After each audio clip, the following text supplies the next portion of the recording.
Royal fury. Lilibet's christening puts royals on red alert over Harry and Meghan's prerogatives. No date has yet been set, but the speculation surrounding the baptism of Harry and Meghan's baby girl is naturally in full swing. A royal expert says Lilibet's christening shows Harry and Meghan's breathtaking entitlement. They seem to be blissfully unaware of the mayhem their behavior has caused Her Majesty the Queen, the monarchy, and the royal family. The royal correspondent, Johnny Diamond, said that these pair are nothing but users, and it's so obvious to see. He added, "They don't deserve it. You talk about your whole family in the way these two have and expect them to allow them to use their places. All it's about is keeping them connected to the royals because Americans can't get enough of it. They've already attempted it by calling the kid what they have. Just disappear as you promised you would."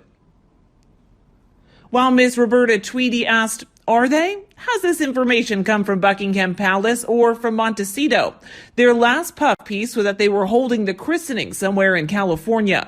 Perhaps since they were ostracized by the Obamas, they couldn't get anyone to be a godparent or even come to the party. So this is just a kite in the hope that it will no longer land on deaf ears. According to reports, Harry and Meghan have put in a formal request to visit the Queen to introduce her to her 11th great-grandchild. Harry really believes his family owns England and Brits are merely serfs. And Mr. Johnny added, "The whole family thinks this way, but covers their hubris well. This awful couple turn their backs on this country, but want the royal treatment whenever they get the chance. And baptism gives them the perfect opportunity to try and take advantage. They have no entitlements. They chose to break away from the royal circle and make their life in America. So why make a fuss about having their daughter christened at Windsor? It's all about show and hypocrisy, nothing else. The majority of people are fed up with their antics, and this is not an attempt to mend bridges. It's a Netflix chapter that they will mend and continue their plight to continually bombard the USA with their stories of pretentious lives that they lead. Please, make them stay in the USA where people are also losing interest." Yes, Harry is still royalty and Charles is son, but that doesn't give them the right to call the shots and stipulate the conditions of his family being able to meet their great-granddaughter, granddaughter, or niece. They are self-centered, selfish, entitled, spoiled, privileged upstarts. William doesn't publicly moan that he's been lumbered with a job for life or that his future was mapped out for him before he was born. He's dignified and selfless and is serving his country, even though at times he would probably like to run away and live the high life. Who'd even go? He's fallen out and offended all family members. Maybe Eugenie, the Clooneys, Oprah. Can't imagine many would really want to be associated with them now. Not legit people. Troublemakes always ends up alone. Snakes always end up alone, and bullies always end up alone. It amazes me the shameless two can't even see or aren't even bothered with being so disliked. Who trade the elderly like this? I now don't give a damn about their children. As far as I'm concerned, they can stuff them where the sun don't shine. Keep them. And please don't let either of us see their kids at peril. We're not wanted anymore. So the question is Prince Harry in a no-win situation? He's put himself there. He can gain nothing from repeatedly raking over his mom's death. He can gain nothing from quite unfairly blasting Charles, who really did try hard to be a good dad. Even Diana said he was a good father. Everything he brings up has no solution. So yes, he's in a no-win situation. I'd say he now stands to lose more than he can ever hope to gain. I would say that sadly he's getting exactly what he wants. He's been acting out since he was an adolescent and admits to a long-term issue with substance abuse. His current behavior seems to be a continuation of this into middle age, without the protection from the worst consequences of his behavior that he received while he stayed in Great Britain under the protection of his family. It is sad to see something like that played out so publicly, but I am willing to bet that each and every one of us has a friend or family member who displayed the same sort of behavior and has a good idea of where it will most likely lead.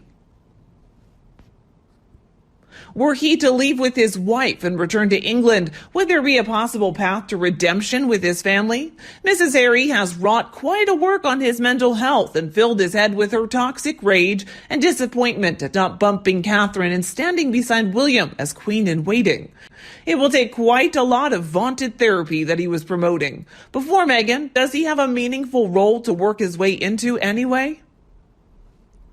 Back in the past, he had a fan base of people who thought he was a cuddly teenager, always so happy with life, a bit naughty, but maybe improving and doing a good job with Invictus. And it wasn't nice that he got on so well with his brother and sister-in-law. He's blown that now, all of it, and turned into a whiny misery, always complaining about the special right that he used to have with his late mother, as if she died last week. He is in thrall to a singularly bad woman on whom so much money and so many hopes were pinned. He's dropped all his royal duties, including the honorary military ones that he enjoyed, and gone off to a foreign country to make personal money, having already done 30-odd millions, when most of us are somehow managing on rather less. And now he's compounded his withdrawal by turning on and attacking his doting grandmother and his whole family, and backing up the obvious issue of lies his ill-chosen wife has spewed out. Everyone no longer can see what a nasty little boy lurked beneath the belated teenager. At nearly 40, he's shown his true colors as a fool and a knave, and we are all disappointed by his sheer viciousness. It would be very difficult indeed to recover his position, even if he confessed, "The woman tempted me." He ate and ate with enthusiasm and has hurt his family, to whom he owed everything. For years, we accepted that he had reason for being upset by Diana's death. He has now turned into an excuse for his bad behavior. That cruel streak that he's always had has now surfaced, and it's not a nice sight.